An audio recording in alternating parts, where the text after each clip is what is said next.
बिस्मिल्लाहिर्रहमानिर्रहीम। अस्सलाम वालेकुम। कैसे हैं आप सब? ठीक हैं, खैरियत से हैं? ख्वाहिश से नहीं गिरते फल झोली में, वक्त की शाख को तादेर हिलाना होगा। कुछ नहीं होगा अंधेरों को बुरा कहने से, अपने हिस्से का दिया खुद ही जलाना होगा। आज हम बात करते हैं कि ज़िंदगी में हारना क्यों ज़रूरी है। ज़िंदगी में हार किस लिए ज़रूरी है। हार जो है वो किस तरह से आपको जो है खुद ब खुद हार मोटिवेट कर रही होती है। हार किस तरह से आपका जो अंदर है उसको किस तरह से जगा रही होती है।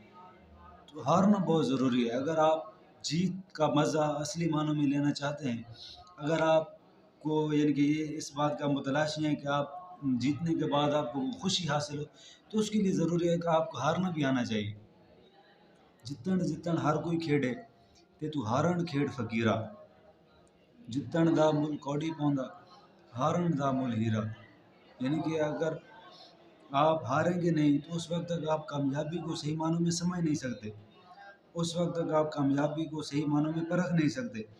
उस वक्त तक आप कामयाबी की जो असल हकीकत है, असल जो उसका यानी कि मेयार है, उसकी जो मज़ा है, उसके अंदर जो छुपे हुए राज हैं, तो उन तक आप नहीं पहुंच सकते। कामयाबी एक प्रोसेस है। कामयाबी के लिए चलें, कामयाबी भी है तो एक मतलब इसके लिए तो हर कोई कोशिश करता है। तो मैं आपको सेटबैक जो है ज़िंदगी में उसकी अहमियत आपको बताना चाहता हूँ कि जो ज़िंदगी में आपको सेटबैक मिलता है, जो जब ज़िंदगी आपको पीछे धकेलती है, पीछे की जानिब जब आप जा रहे होते हैं, तो फिर उस वक्त वो टाइम होता है अपनी खुफिया सलाहियतों को उजागर करने का। वो टाइम होता है कि आप अपने अंदर को पहचानें। वो टाइम होता है कि आप अपनी विल पावर को समझें।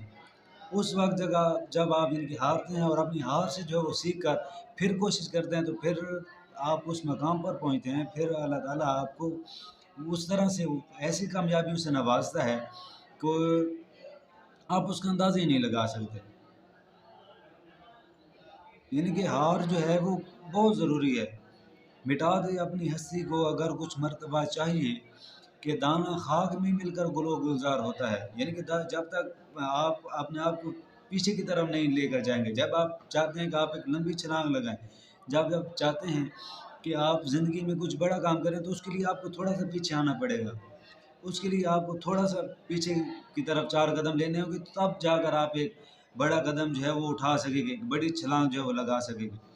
तो इसलिए सिर्फ़ और सिर्फ़ हमारा जो यानी कि एक अलमिया है कि हम जीत के पीछे तो बहुत पड़े रहते हैं, लेकिन जो हार से जो सीखना होता है, उस वक़्त असल जो यानी कि हम हार से इतना ज़्यादा नहीं हारते। जब हम अपने आप से हार जाते हैं, तो उस वक़्त हमारी जो तबाही है वो शुरू हो जाती है। उस वक़्त असल असल नाकामी जो है उस वक़्त हो जाती है जब आप गिरते हैं और फिर आप खड़े नहीं होते। फिर आप जब यानी कि अपने आप को इस बात पर यानी कि कायल कर लेते हैं कि हाँ जी, मुझसे ये हो गया है, अब मैं नहीं कर सकूँगा। जब आप ये ज़हन बनाते हैं कि अब मैं नहीं कर सकूँगा, तो उस वक़्त ऑटोमेटिक आप और पीछे चले जाते हैं। मिलते हैं एक नए मौज़ू के साथ, तब तक के लिए इजाज़त दीजिए। अल्लाह हाफ़िज़।